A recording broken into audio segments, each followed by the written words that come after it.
part 2 since it got deleted by YouTube.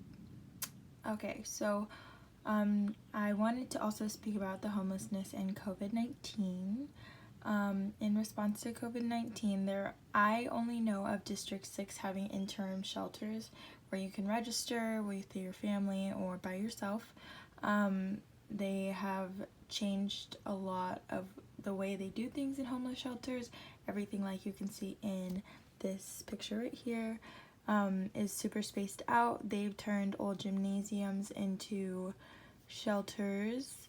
I do know that there's possibly more, but I live close to District 6 and I know that they are for sure doing them. They have 2 in the area.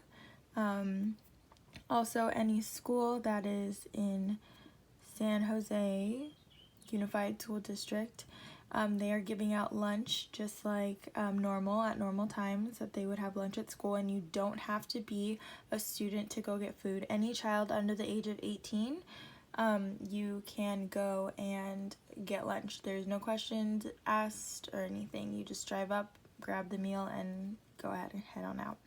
And also, food banks have been, double, tripling on volunteers and the amount of stock that they have in order to fit the CDC guidelines and also keep everybody safe.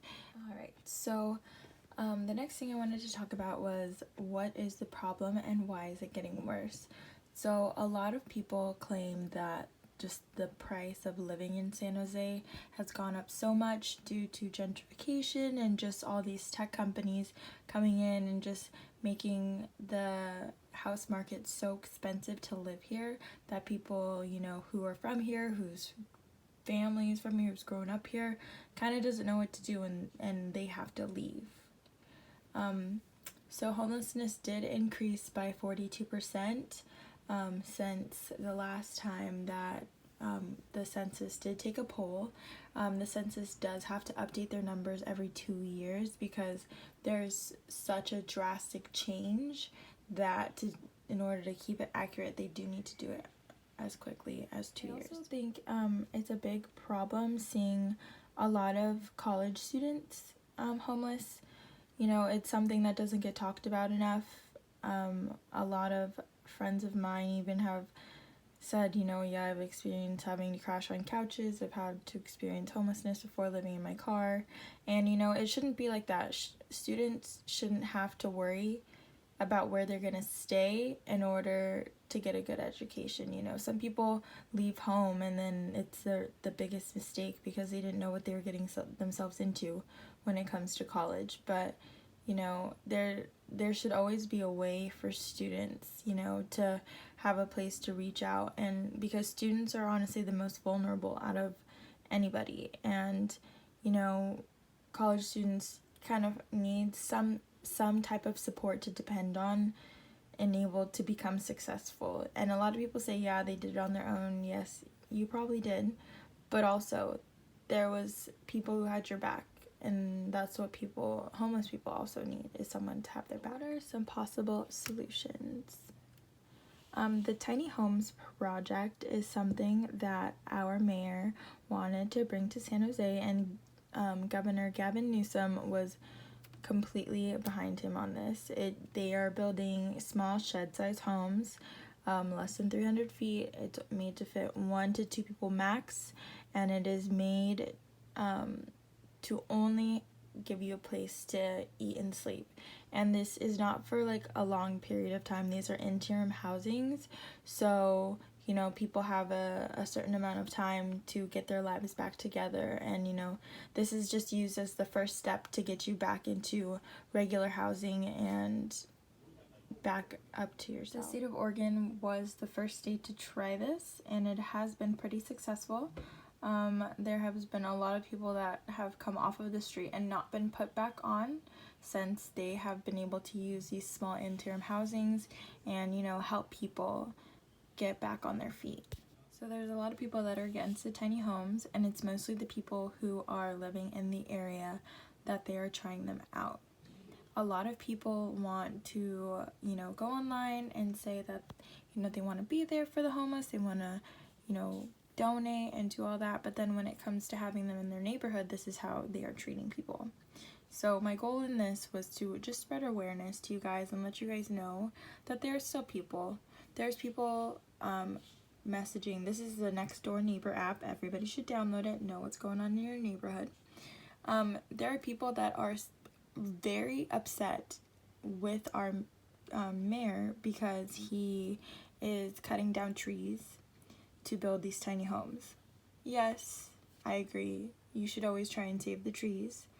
But these are people's lives, and these people are literally like so appalled by the fact that there is people moving into their neighborhood and trees are being cut down.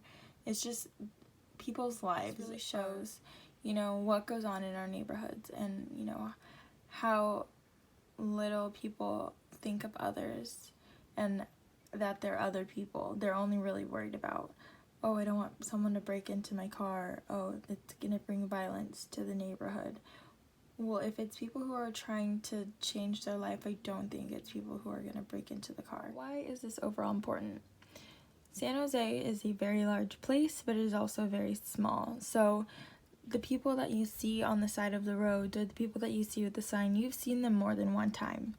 And, you know, you should just go ahead and put more thought into when you're getting rid of clothes or you're, you know, you see someone outside who is asking for food.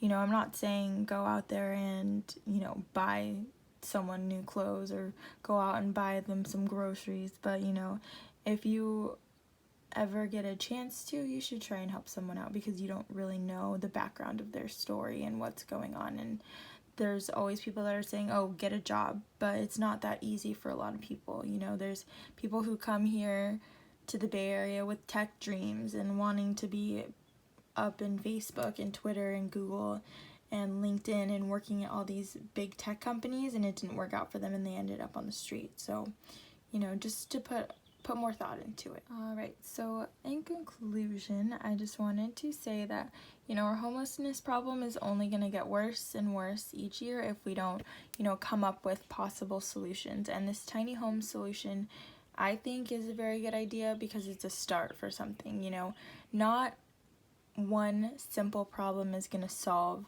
this homelessness problem that we have. We need to have multiple projects and multiple ideas going at once to see what the best solution is so we can expand and, you know, build on that. But we won't know until we try things out. And, you know, if everybody's saying, you know, not in my neighborhood, I don't want those people in my neighborhood, not in my neighborhood, it's not going to do anything, you know. So just make sure that you guys stay updated and, you know, keep up and download Nextdoor because it's very, very helpful. Thank you guys. Have a great summer, I guess.